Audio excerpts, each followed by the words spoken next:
And don't you think at some point when you're old, you're going to regret not doing the things you wanted to do? And you look back and you're like, I didn't do it because other people thought I shouldn't.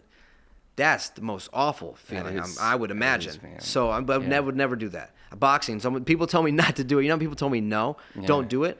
Fuck you.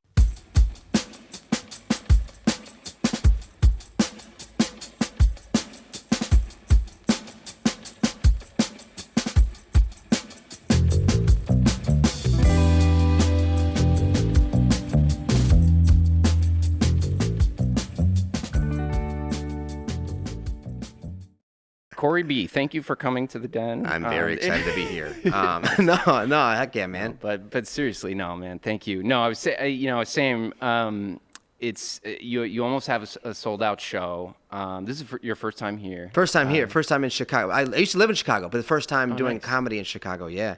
Nice. Yeah, it's exciting. First time being in this venue. This venue is awesome, man. You guys have done a great thing with this place. It's the most beautiful place I've done. You know, it's usually we as comedians we go to these little pool halls, basically what they look like, that's filled with chairs, and we do comedy. This is like a nice spot, you know. It's nice, man. That's nice to hear. No, well, you know, I understand how comedy clubs evolve that way because it's like what I've heard from a lot of comedians is you need that sort of like.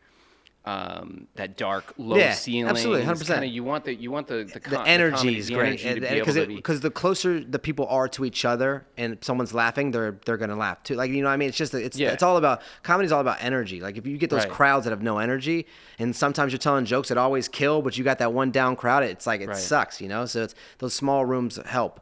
But also, when you've got a place that looks like sexy like this, you can film a special in here, man. This is hot, dude. Thanks, man. Thanks. Well, we did, you know, we kind of lucked out in a little bit of a way. Like that space was originally built for theater production. Yeah. Okay. So like originally when we built that one in 2014, it was like every 6-7 weeks we'd have a new theater company coming in, building a whole new set. Jesus. It was built to be flexible. So it has a little higher ceilings than most comedy clubs, but it's not too high. They come in and mess up the hardwood floors. Scratch everything. No. Well, we still have a lot of theater in the building, but it's like that room. Comedy is great because it's like we bring one performer in, some opener features. It's an easy setup. You don't have to change the set every time. So preferably not the same day as damn Lollapalooza because today I'm up against Chappell and Hozier and Megan Thee Stallion, and here you got Corey B. Fucking Dente. Hey, but you did. We've done it. Yeah, we're doing it. It's pretty well. Yeah, hell yeah. I'll take it.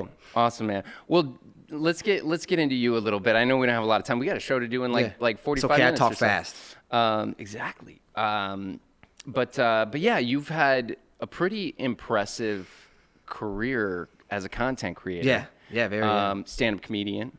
I find super interesting you dabble in other things. It seems like so many things. You got businesses. You're kind of an entrepreneur. Yeah. So like you got a restaurant, right? I'm invested into a restaurant. Correct. Yeah. Nice. In New York City, called Bill's Supper Club. Bill's Supper Club. Yeah. So it's kind of started like I started doing radio when I was 19 years old. That started as an internship, which it wasn't even a legit internship. I wasn't even in college. They just wanted someone to work there for free, and I was down to do it. And I just did that for so long, and they ended up giving me a job, and then I ended up doing radio. And that was just something I always wanted to be an entertainer. As a kid, I was the class clown. I always wanted to be in entertainment in some way. And so that kind of was just an easy transition for me because I was good with word economy and I was good with making sense of sentences. Economy. Word economy. Like if you have a program director that tell you, shut up, man, don't do it in few words. Yeah. Make it make sense in 4 words. God, I wish I had that skill. Yeah. Go on. But it just kind of, so that transitioned into entertainment, and I hosted nightclubs and I DJ'd, and I was I was in-game host for NHL games sometimes for the Tampa Bay Lightning. We did that a handful of times, I think 2 times, but still, for me, that was awesome. And then I got my first actual gig doing radio in New Orleans. And that's when people were big on Vine. Like they had King Batch and all these people that were making Vine videos. And I tried Vine, and I couldn't make funny videos in 7 seconds. I don't know, it just wasn't my thing. So I started making videos on Facebook. And that blew up. Like I was making relationship skit videos. When was that? That was 10 years ago. Oh, Almost 11 years. Yeah, Okay. it's been a long. It's been a long That was time. when Facebook was kind of hot. That was right? yeah. Hey, Facebook's still hot, man. Don't Because say I that- noticed. No, I know. I don't know. Listen, I know nothing. I'm like Yeah. a baby with that kind of shit. It's all demographics. Facebook is your older demographic, right? Then you got Mm-hmm. Instagram, which is kind of like your millennium, kind of a little bit younger than millennium demographic. Then you have TikTok and Snapchat, which are way younger. You know what I mean? You can have like 10-year-olds on there, which are not supposed to be, but they are. So it's all different. You got to use them all. Right, You know, right. but yeah, it blew up in that aspect, and then I got transferred to Chicago. I did radio here at B96 in Chicago for 2.5 years, and then I moved on to New York City, and then that's when I got into stand up. I was So there. was that move? Did you move to New York City to do more radio? Yeah, it was or- another radio opportunity, and New York is the number one market. When you're in radio, you want to be in New York someday because that's the top of the line.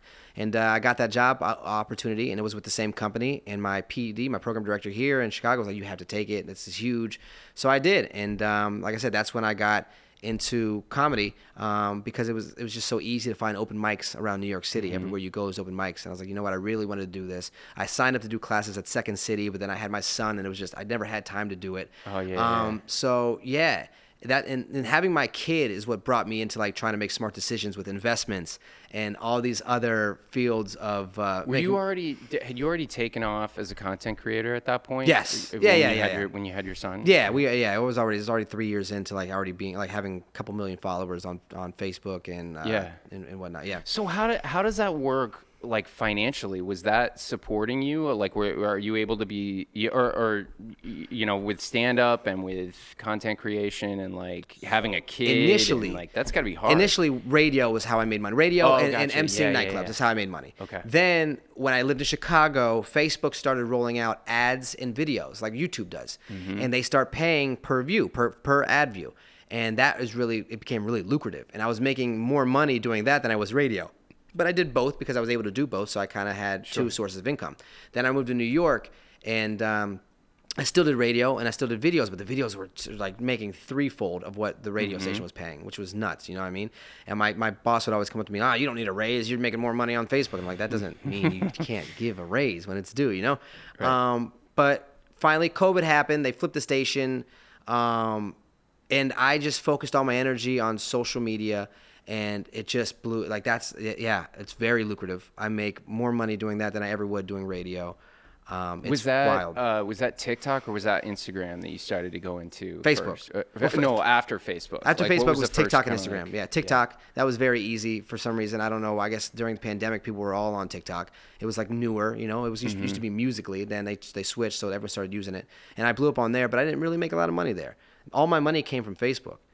Oh, wow. Yeah, That's so yeah. interesting. I think like for people that just don't know that realm very Yeah. much, like I feel like you think of Facebook and you don't think of like financial. No, you don't. But and I try to tell all my friends that are in social media, like, you got to post to Facebook. Because now it's 4 or 5 years later, I'm still making a killing on Facebook. Like it's so, and here's how I try to break it down for people. Like, when you watch the Oscars or the Grammys or the Super Bowl, there's ads that people pay a ton of money to put in that game. Right, and then they watch it, and people watch it, and then that's how the cable. I'm sorry, that's how the channel.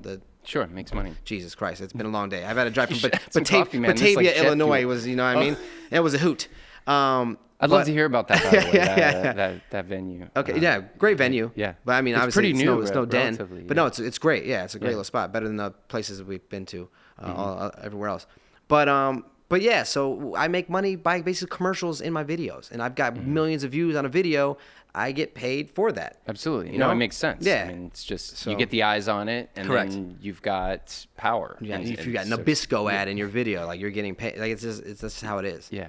So, all right. So, like, you're not the first person to go after, social media. No, Just- hell no, And no. and you won't be the last. To, No. to be like, how I've watched some of your stuff, and dude, I so enjoy your. I think for me, one of the favorite things is your reactions. Gotcha. To, to a lot of the Yeah. food stuff that you're trying, or the cooking thing. Yeah. Like just the way that you react, like your facial expressions. You have to, you got to give someone a reason to watch. You know what I mean? You can't be like bland. Like, it's got to be that. For me, it's like, I'm a very expressive person, right? My Yeah. faces are like, I can't hide my facial expression. Like if I see someone I don't like, you're gonna be like, oh my God. Yeah. Like I can't hide that. And when it comes to like these food videos, I get excited about food, and it was easy for me initially to kick it off like that. Yeah. And now it's stuck. Like it's just something that I do. People love my facial expressions. They love the little witty one-liners I say and whatnot. Yeah, the one-liners. Exactly, What else is one-line- it? the that make- alliterations. what else is it that separates you? It's definitely your facial It's expression. the facial expressions. It's the alliterations. It's the rhymes. It's just the things that come out of my mouth that I don't even. I go back and watch. I'm like, what did I come Do you from? just come up with that stuff, a lot of it on the spot, most or of is it. or you just think the little quips beforehand? So there's sometimes or I'll is be it- in the shower and I'll think, okay, what video am I going to do today? And I'll think, Yeah. okay, I could do that, but what am I going to say in that video? And there's sometimes that are pre-thought out, but a lot of the best things I've said are things that are on the spot. Yeah. And I'll say it, I'm like, oh, that works really well. You know what I mean? That's so awesome. And Yeah. that the way that sounds is Yeah. so nice, because I think a lot of people think of like what they do for a living in their work to, you have to like grind. Yeah. You've got to get good at this. It sounds like a lot of these talents that you had are kind of like natural. Like I it think was a it's what you good got to do. I fit. think you got to find. I think some people try too hard to fit, a square peg in a round hole. You know what I mean? You got to find what you're good at, your niche, You and gravitate just, towards, and just yeah. kill it in that arena. And I feel like this was always easy for me. It's always been easy for me. Like I feel like when I was a kid, I got bullied a lot, and I had to be able to use my words as a way to. I couldn't fight. I'm a little kid, a little dirtbag. You know what I mean? But you did fight recently, or Yeah, I did. I had a boxing match. That was the dumbest thing I ever did. That was stupid. But yeah, I had to find ways to use my words to defend myself, and that's just I guess that kind of prepared me. Yeah, that's awesome.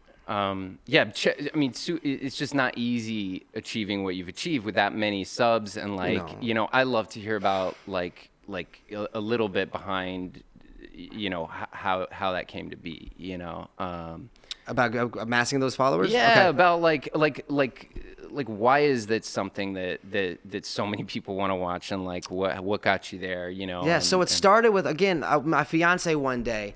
I was trying to make videos for like 6 months, and I couldn't find what video I felt comfortable making. And I was making like all kinds of weird videos. This was like 9-10 years ago, and nothing was sticking. So one day my fiance and I were driving in the car, and it was just the most ridiculous day. Like every turn I made was the wrong turn. Why'd you go down this street? I want to go to McDonald's. No, I want to go to Burger King. Like I went the wrong turn. Like this is the wrong neighborhood. Like everything she said, like I was doing everything wrong. So I was like, you know what? I'm gonna recreate this in a skit form, and I'm gonna play her, and I'm gonna play myself, and it's just gonna cross back and forth. And I posted that, and it was the video was titled like "Driving with Your Girlfriend Be Like," and in that night was 1 million views. Wow. I remember my heart pounding. I was like, "This is why." I was like, "This is wild. I gotta keep this up." So then every time we'd have an argument or I'd see something in our relationship that was weird that I found that could be relatable, I made a skit, and it blew up. And I remember I got to like 1 million followers in like 6-7 months. Wow. And from there, I just kept going and going, and until finally I was just done with that. I did it for like 3 years, those title videos, and I just was done. I was burnt out. Yeah. And I was like, all right, I want to create content some more, but I don't know what I want to do now. So me and my fiance kind of started. This was the skits. This was like not food, and not food. reaction Again, it was videos. relationship skits. It was best friend skits. Like, oh my God, Taco Bell's got this new thing. Oh my God, I love Taco Bell. Like it just went back and forth. So you rode that out as far as you could. As far as I still could do it. But to me, it just wasn't. I was in love with it anymore. Right. And why I keep doing something that I really don't want to do? I'm not going to keep showing up to this job I don't want to work at. You know what I mean? So I was like, all right, what can I do now? So I pivoted to we did pranks and like fun hacks. Me and my fiance just messed around with each other. We did that kind of stuff on videos, and we had to start making longer form videos too for Facebook to make money. And that was kind of a big reason why we started making those kind of videos, like what's in the box challenge. And like those, that was a big thing for a while, challenge videos. Right. And so we started doing that, and that kind of blew up on Facebook. And then COVID happened. And that's when I was like, all right, I want to do something else just for my channel, just for my own channel. Because we had our channel that we were doing together. I want to do my own.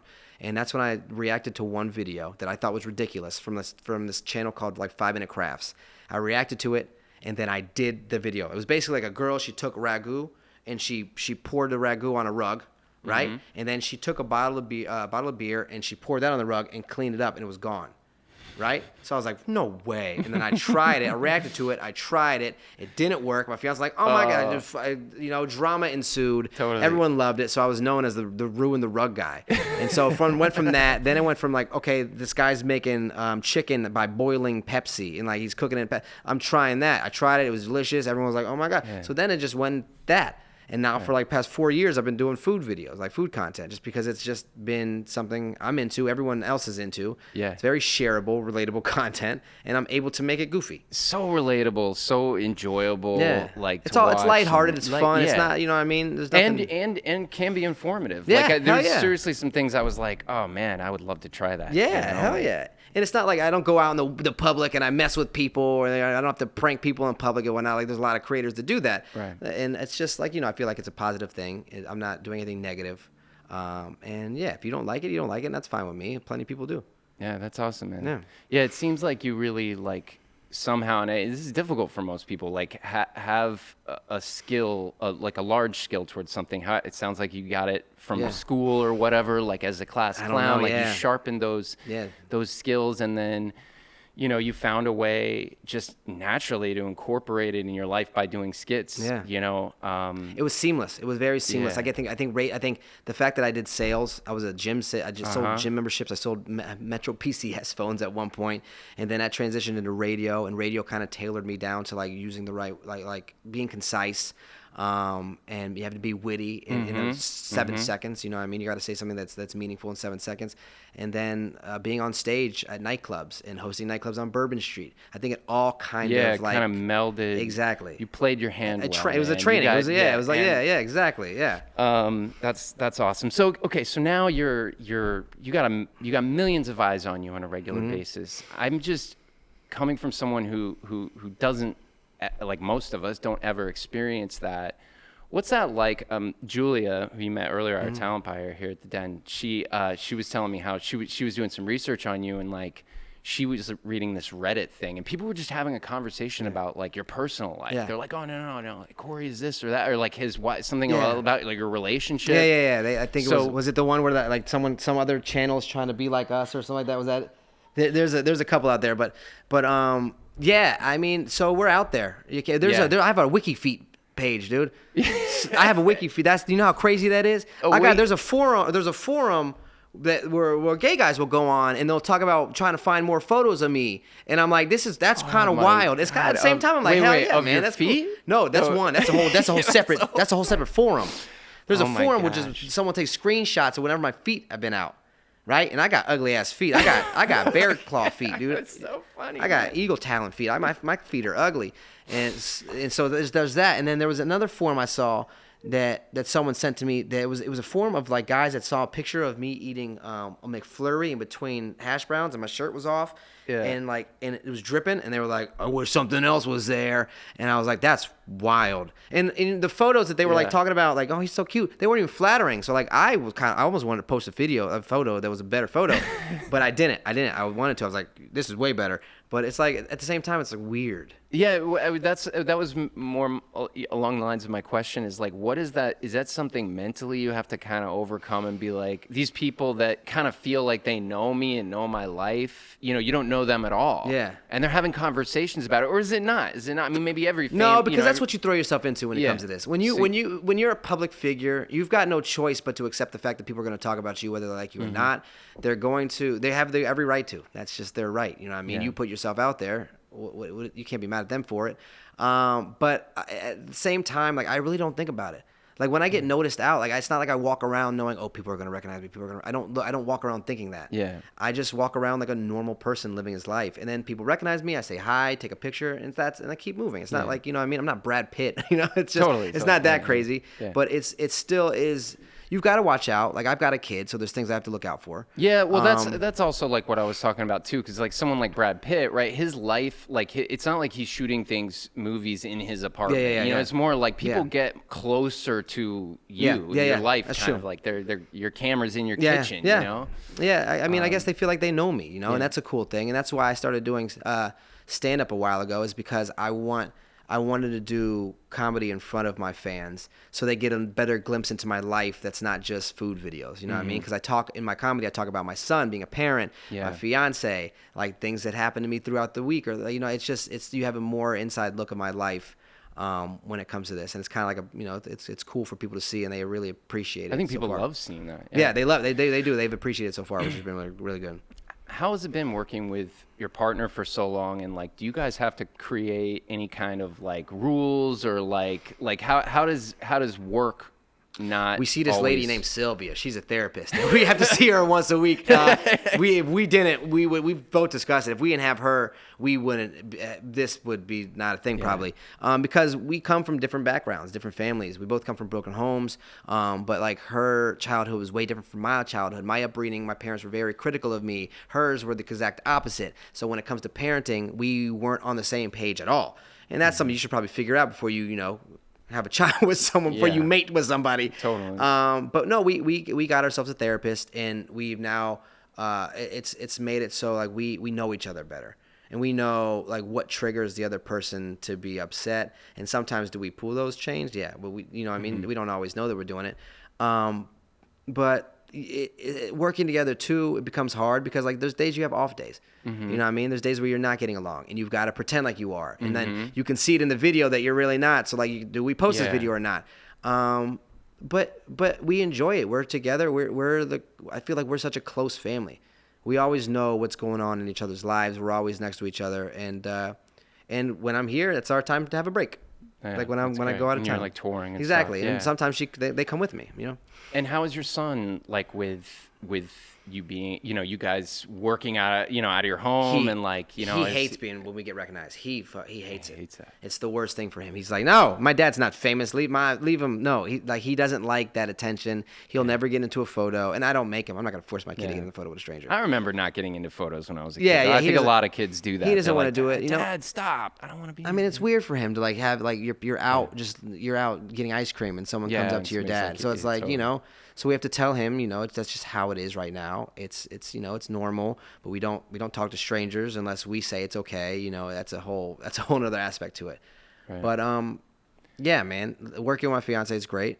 It has its pros and cons. Well, we're running short on time because you got to get on stage, but I want to hit a couple other things. Hit me. You said earlier, the boxing thing was one of this. I'm just curious about this whole thing, like how it came about. Do you have a boxing background? No, like, not at all. Do you feel like it was a bad decision? No, now, okay. So here's the thing: is I started going to a boxing gym because I wanted the workout looked great. You know what I mean? I've always wanted to box. My parents never let me. I was in karate. That was cool. But I always wanted, like as a kid, I wanted to box. But they were like, "There's no shot. We're not gonna let you get punched in the face. You don't need to." You know what I mean? Yeah. So I, as an adult, my mom and dad can't tell me I can't have peanut butter and jelly for dinner. They can't tell me I can't box. So I went to a boxing classes and I started doing that. And I was like, this is fucking great. So I started posting videos of me hitting the punching bag and sparring. And Paulie Malignaggi saw it, and so did the celebrity boxing guy who wants to make money off people, obviously. He called me out of nowhere, and he emailed me first, then he called me, and he was like, hey, man, I got a great idea. How about you and Paulie Malignaggi fight? And I'm like, who's that? And he's like, a 2-time world champion. I'm like, dude, I can't win. He's like, it'll be 9 months from now, so you just train every day. And I'm like, you know what?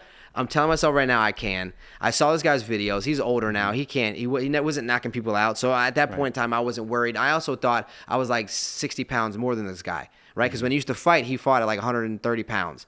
Okay. I've trained for 9 months, and I busted my ass like 5-6 days a week. I got my nose broken. I got my ribs bruised. It was brutal, but I'm not someone that quits and gives up. I could never do that. So I had to push myself, bust my ass. I got in the best shape I was ever in. I lost a ton of weight from all the food videos I did over COVID. Yeah. And it was great. Like I was ready, and I went into the fight. He ended up being 30 pounds heavier than me. And I was just so excited that by the first round, me just throwing punches and I was hitting. I was doing good. I was done. Yeah. I was gassed. I threw up in the corner. No one knew it, but there was a bucket in the corner. I told my coach to hold it up, and I threw up in the bucket. And I had 2 more rounds. I just hung in there. But I made it through. Didn't get knocked down. Didn't get hurt. Didn't really get hit hard. And it's an accomplishment. It's something I can say I can do. I can look back at that. I've got the video. I got my shorts. I've got the pictures. Like I boxed a 2-time world champion boxer, and I was That's awesome. It is pretty cool. My trainer trained Arturo Gatti. Like my trainer was great, and he he was old. He was like 80 some years old, and I gave him a bike. He was a bike rider. He was actually an Olympic bike rider from Panama. So I gifted him a bike, and he got to ride a bike. And then he wanted to go to Panama to see his family. So I flew him to Panama to see his family.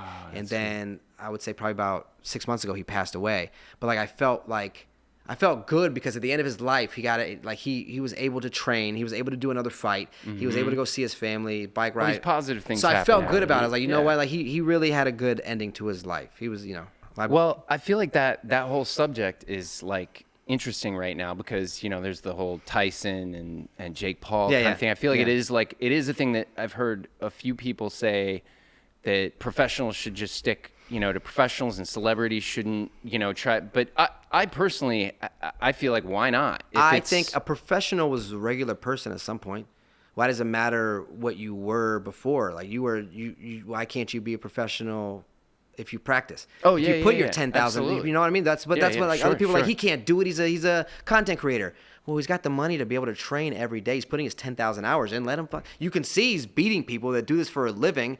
He's now doing this for a living. So it's like he's a boxer now. I don't think of Jake Paul as a content creator anymore. I think of him as a boxer. Yeah, That's yeah, what he's really become, transformed himself he's, into. He's transforming himself into that. He loves doing it. Anything like that's same with comedians. Like when people didn't realize that I was doing comedy before I started doing the food videos. Everyone was like, "Oh my God, why are you doing comedy now? You're just trying to make a buck." But they look at me like, oh, it's just easy for you to book places because you've got a following. You're not funny. You just have a following. It's like, okay, you don't see the work. You don't see the damn open mics I've been to. You don't see all the 4 nights a week I go out and I leave my family after dinner to go do comedy shows in New York City. For months and months and months to years.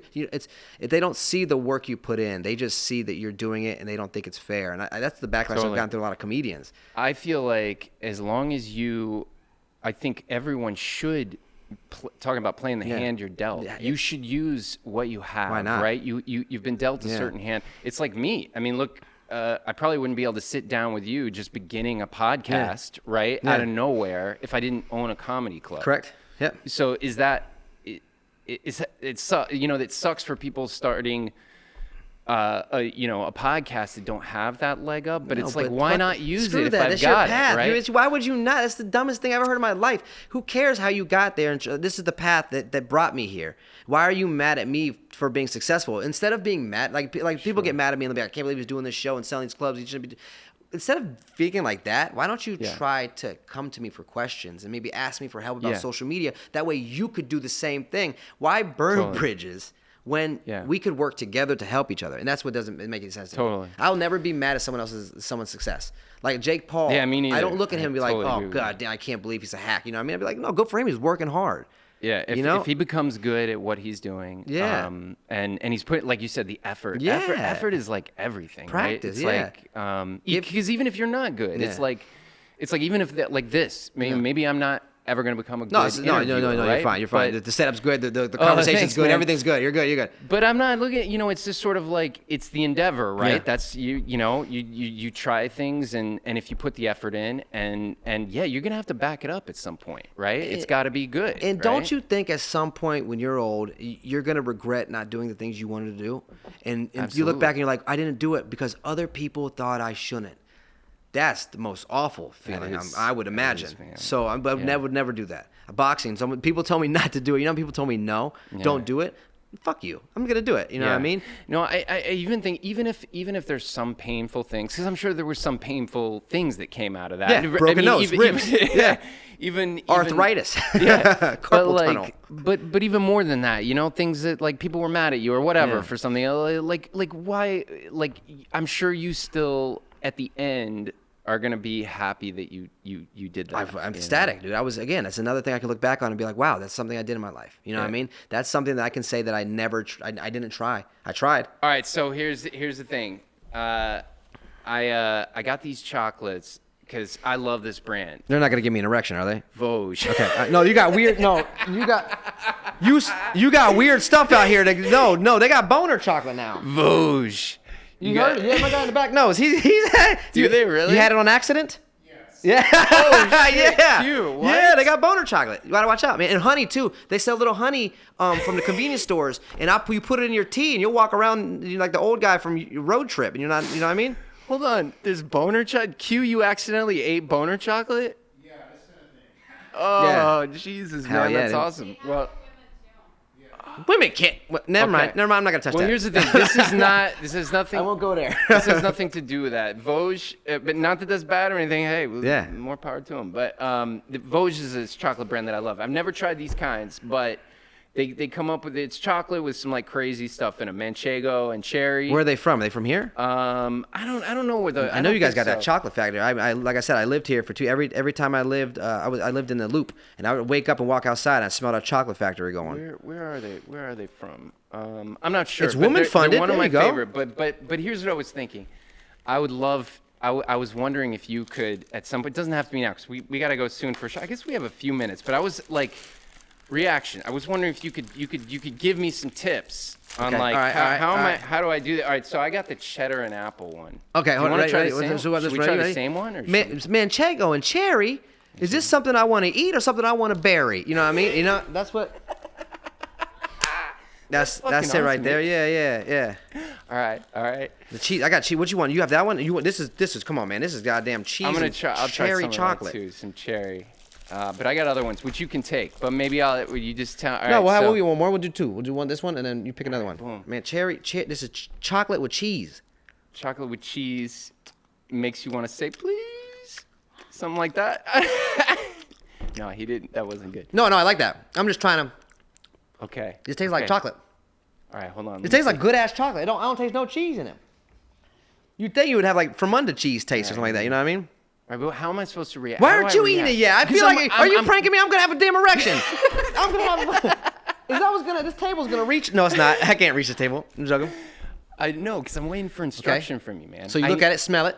I need. All right. You gotta make that. You gotta like. Okay. Hey, no, but But that the was face, pretty the face, like powerful, this, like. all right. There you go. Yeah. See, it's all about the expression. Okay, All right. all right, Take a all bite. right, Take now. a bite, and be like. God damn! Yeah. I'll work on I it. won't bury. I want to marry. It's good, man. It's good chocolate. Yeah. Let's go on. All right, one more. Come on. All right. We Damn, doing more? cheddar and apple. Are you kidding me? Cheddar and What do you apple? do? Is this novelty We chocolate? got Moe's milk bacon. That's too good. Actually, that might be a good one to react to. That might be delicious. You want to try this one? Moe's milk bacon. Hell yeah. They got real pieces of bacon in it. I don't know, man. We'll see. This Moe's- Manchego cherry one's good. It just tastes like really good dark chocolate. It Yeah, doesn't that's taste what like. it does. It does. Okay, here we go. All right, ready? Boom. All right. All right. So All right, give it a whiff. Oh, that one smells. I don't smell that Ooh, much. okay.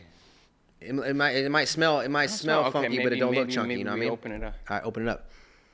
That smells more like cheese than this one. More like cheese. I don't smell the bacon that much. Okay. All right. Will you ask your mom? Will you ask your mom, please, or does it smell like Fremunda cheese? What, you know what I mean? Yeah, it's just cheese. alliteration. Or bacon. Yo, hey, they weren't faking. This tastes just like bacon. That was good. Oh, That's good at chocolate. Hell yeah. This is good, man. It's really good. It Oh, tastes it's like, good. yo, tastes got a little bit of butter and a little bit of milk from a cow's udder. You know, that's what it tastes like a little bit. That actually, you don't like it? I don't know. Oh no! Oh, you can't keep eating if you don't like it. It's kind of like the bacon grease. Like if you were to take, if Yeah. you were to take like a spoon of the bacon Well, grease. I have a feast on some bacon grease. You don't like, bacon grease?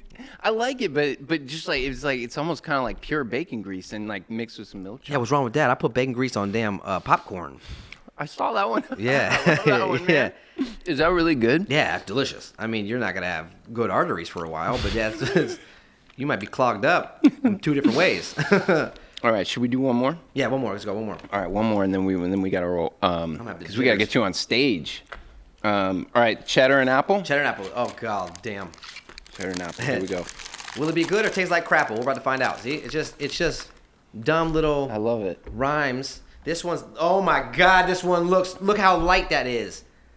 It's like, Oh my god, yeah, smell it. it's- Ah! This ain't a treat. It smells like my mom's feet, dude. That's gross. Okay. It does smell All like right, feet. Hey, dude. hey, All right. listen, this better than cheddar. That's what I don't know. Hold on.